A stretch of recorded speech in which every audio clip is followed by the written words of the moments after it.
This is a video for how to go about creating holes from given points on your base plate for your Trammel toy in Fusion 360.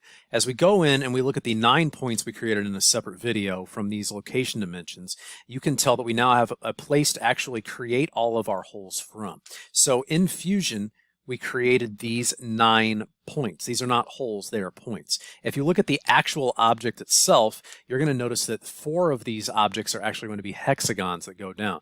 One of them by itself is it's just a normal counterbore hole with a cylinder in it. So in Fusion, we are going to go ahead and flip around to the back of the object, and we're going to grab a hold of Sketch, and we're going to click on Sketch, and we're going to hit P on our keyboard for Project Geometry. And what we want to project is these 2 diagonal points, the outlier point by itself, and then these 2 points. We can see those points if we go back, and you can kind of see the diagonal, the outlier, and these 2 diagonals on the back of the actual object itself. We're going to go ahead and say OK. Now, when we go in and we create hexagons, we're going to have to go to Polygon, and you can choose circumscribed or inscribed, it's fine. And I'm going to click and I'm going to drag out. And in order for us to actually find the measurements of it, we're going to have to take for ourselves a measurement with our dowel caliper. Just for the sake of discussion, I'm going to put in 0.375, but divided by 2. Generally speaking, when we've done these before, I've found about 0.375 for these dimensions. And when I say across the flats, it's from one side to the other. So I'm going to go from one side to the other straight across. And I have 0.368, it looks like. So I'm just a little bit off. I said 0.375, I'm 0.368. Let's go ahead and go back to Fusion. And I'm going to go 0.368 divided by 2. And I'm going to hit Enter. And I get 0.184. We're going to come back up to Create, Polygon, circumscribe Polygon, click 0.184, Enter. Same thing down here, Create, Polygon, here, 0.184. Do the same thing down here, Create, Polygon, circumscribe Polygon, here, 0.184. And we're going to go ahead and hit Enter. Now we have for ourselves these 4 hexagons. We're going to go ahead and just say Finish Sketch for now. And we're going to turn, and we're going to click on Extrude. And we're going to click inside these 4 holes. And we want it to cut. So where it says Operation, we're going to go to Cut. We're going to go back. And instead of putting in an actual distance, we're going to flip around here. And we're going to go to Distance. And we're going to go to To Object. And we want to click on the flat back surface of one of these objects here, and we're going to click on that flat back surface. Going to go to the side view and make sure that we're only going halfway through, and we're going to go ahead and say OK. And now when we rotate the object around, you can see that we have those polygons in here.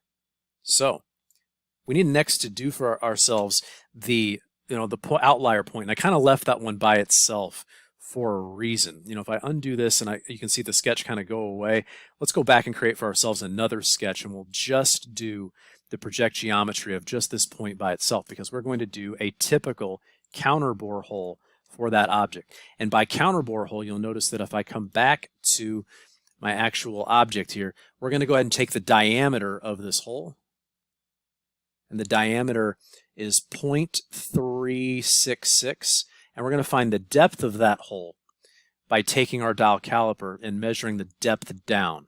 So it's 0.366 and 0.243. So 0.366. Let's try to remember that. We can always go back to our dowel caliper.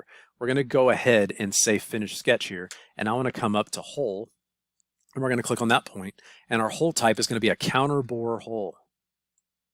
The diameter across the top, the large diameter, is 0.366. We said the depth of our counterbore hole, if we want to look back, is 0.243. So I'm going to say 0.243. And we're going to say that it goes all the way through. So it says distance. We want to go to all. Now I have to go back and take a look at our object here. And what we want to do is we want to find this here. We want to flip this around and turn our dowel caliper upside down. And I want to find what the diameter of that hole is right there. So we come back around. I'm going to say that is 0.196.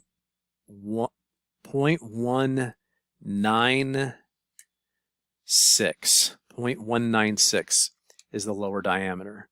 So highlight this, 0.196.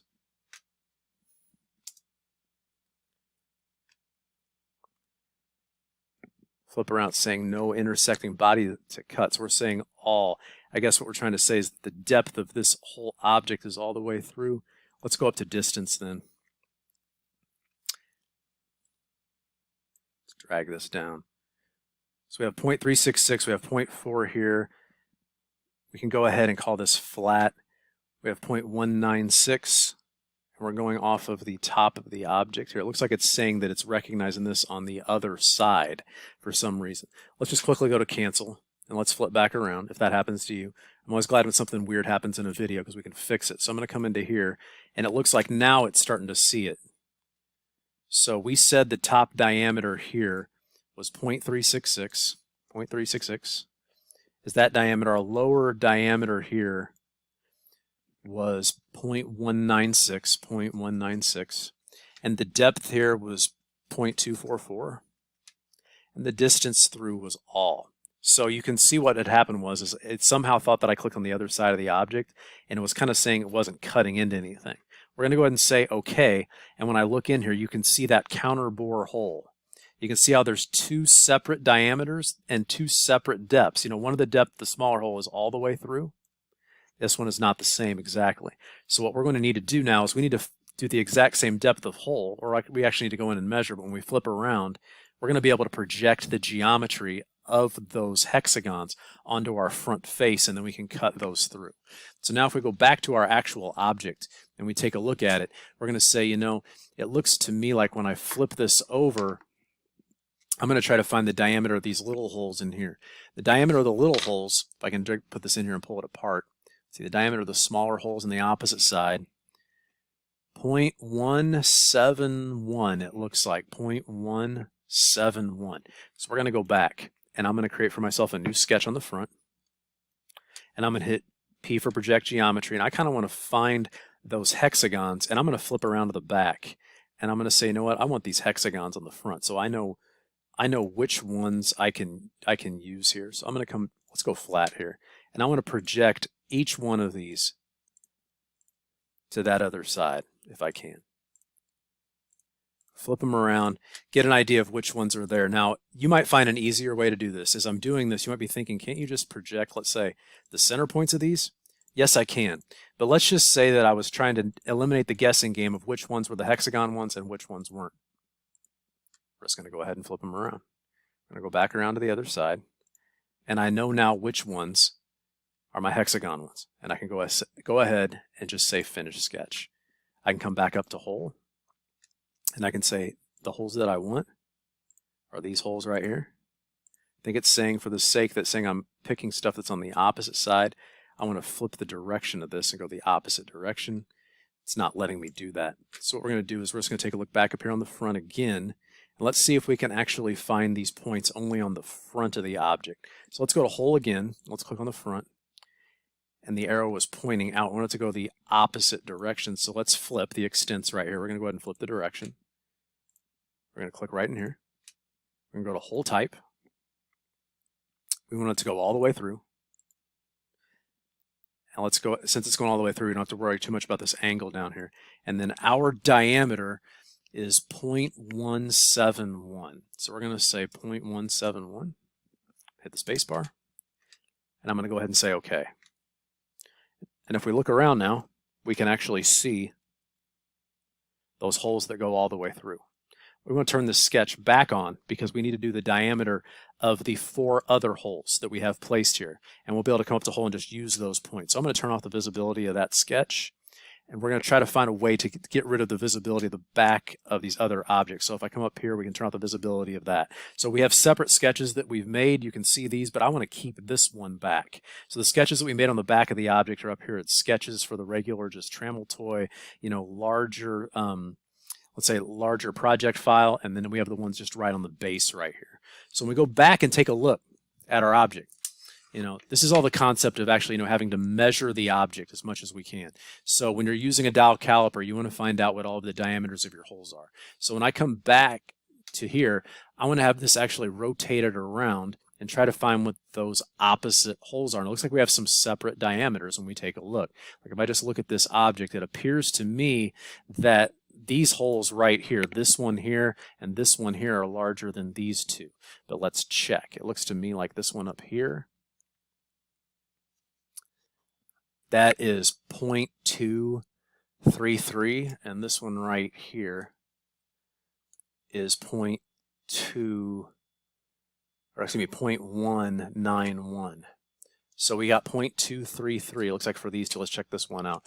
0.230. So we're going to go 0.230 for these first. Let's go back to Fusion, and we're going to go up to hole. And we're going to click on these 2 points right here. And we're going to say all. Or, excuse me, we're not going to go all. We're going to go to 2. And we're going to click on just this surface right. Remember, it doesn't go all the way through. And down here we had 0.23. So we're going to go 0.23. For those two. Remember, it goes half the way down, doesn't go all the way through. Remember, when we originally looked at our object here on the back, we already got rid of these 5. The other ones only go halfway down. They only go halfway down. So they would go all the way through if we were only drilling them through just these little half pieces. But in this case, we're going to come back to Fusion. We're going to say 2, in this case, is that surface right there. And we're going to go ahead and say, okay, let's make sure we have this here. And we're going to say, okay. And if I come in here and I take a look at them, you're going to notice they don't go all the way through. They do have a little point down there. We're going to go ahead and leave that. And now we're going to go ahead and create our smaller holes. Let's go back now to our object here, and we're going to go ahead and just take the diameter of this hole down here at the bottom again. Let's take this reading, and we have 0.192. So we're going to do 2 holes here, 0.192 each. Hole, this point, 0.192. We can go and say this one. We'll put this one as being flat. Distance 2, surface. Okay. Go ahead and rotate this around a little bit, and now we can see that. Let's turn off the visibility of the sketches. And as we look at the object, we can kind of rotate it and see that we have now created a good, representation of what the actual piece looks like, and it's also completely to scale as far as measurements go. We've used a precision measuring instrument and a dial caliper. If you have digital dial calipers, I encourage you to use those as well.